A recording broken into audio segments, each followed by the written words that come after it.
Ustaz, kalau kita bermanis di bumi tapi lagi keadaan tidak mood itu gimana? Silakan langsung bisa dijawab, Ustaz. Baik. Ada pujian di dalam Al-Qur'anul Karim kepada orang-orang yang bermanis di bumi. Karena mereka itu adalah orang-orang yang di dalam ukhuwah sampai pada derajat yang disebut sebagai ithar, mendahulukan saudaranya meskipun dirinya melakukan hal-hal yang ya mampu kita lakukan saja. Misalnya kita mengatakan, mau curhat nih, bisa ada yang mengatakan pada kita, mau curhat nih, lagi suntuk banget banyak masalah, sementara kitanya sendiri lagi bad mood. Maka kita bisa katakan pada dia, oke bentar ya, aku mau sholat dulu, mau ngadu dulu sama Allah, aku juga punya masalah. Habis itu aku siap deh jadi teman curhat. Nah, ini adalah situasi kita yang kemudian juga dalam bad mood itu kemudian kita punya wasilah untuk membuang bad mood kita ke tempat yang tepat, yaitu kepada Allah. Habis itu kita mencoba membantu menyelesaikan masalah orang. Karena sebenarnya begini, kita kalau menyelesaikan masalah kita sendiri, maka kita sendiri yang akan menyelesaikan masalah kita sendiri. Tetapi kalau kita menyelesaikan masalah orang, siapa yang akan menyelesaikan masalah kita? Allah. Itu siasat yang sangat menguntungkan. Dalilnya apa? Hadis Nabi SAW, wallahu fi aunil abdi makanal abdu fi auni akhihi. Dan Allah akan selalu menjadi penolong bagi seorang hamba ketika hamba itu menjadi yang menolong urusan saudaranya. Jadi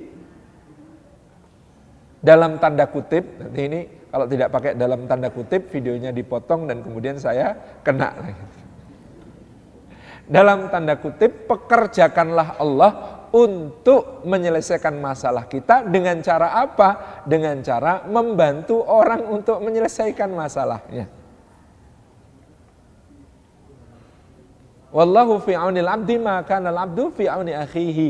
Seorang itu akan berada dalam naungan pertolongan Allah selama dia mencoba untuk membantu orang lain. Maka saya itu punya teman yang Masya Allah rajin membantu masalah-masalah orang. Saya tanya kenapa alasannya? Karena masalah saya banyak. Kok malah rajin membantu masalah orang? Iya, biar masalah saya diurus sama Allah. Tentu saja dalam asas proporsionalitas. Dalam arti kalau masalah kita adalah skripsi nggak selesai-selesai, kita bantuin teman ngerjain skripsinya mereka terus tanpa pernah menyentuh skripsi kita, ya itu namanya tangeh lamun gitu ya. Itu namanya bukan suatu hal yang dikehendaki pemaknaannya dari apa yang tidak sebutkan. Ya kita tetap gitu ya, ada plan time schedule untuk menyelesaikan apa yang seharusnya kita selesaikan sesuai target-target kita itu, tetapi kita juga tidak keberatan untuk membantu orang lain di saat-saat sedemikian. Wallahu a'lam bishawab. Gitu ya. Dan bad mood itu diusirnya dengan keyakinan. Keyakinan bahwasanya apa? Allah yang maha mengatur urusan kita itu, dia maha benar, tidak pernah keliru. Jadi kalau dia mengatur kita begini, ini enggak keliru ini. Allah enggak keliru, ini Allah benar. Yang kedua, bahwa Allah itu maha adil, tidak pernah zalim. Jadi Allah yang ngatur urusan kita itu selalu adil, tidak pernah menganiaya.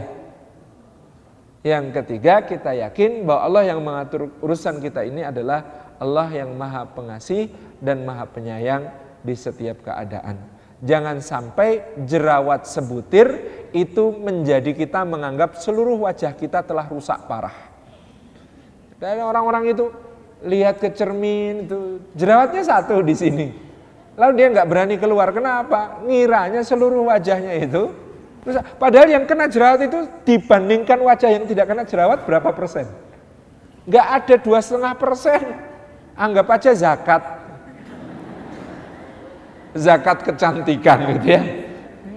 Insya Allah dibersihkan. Jerawat itu mekanisme tubuh untuk membersihkan racun, melawan infeksi gitu ya. Gitu ya. Untuk kemudian membuat wajah kita sehat, jadi santai saja insya Allah.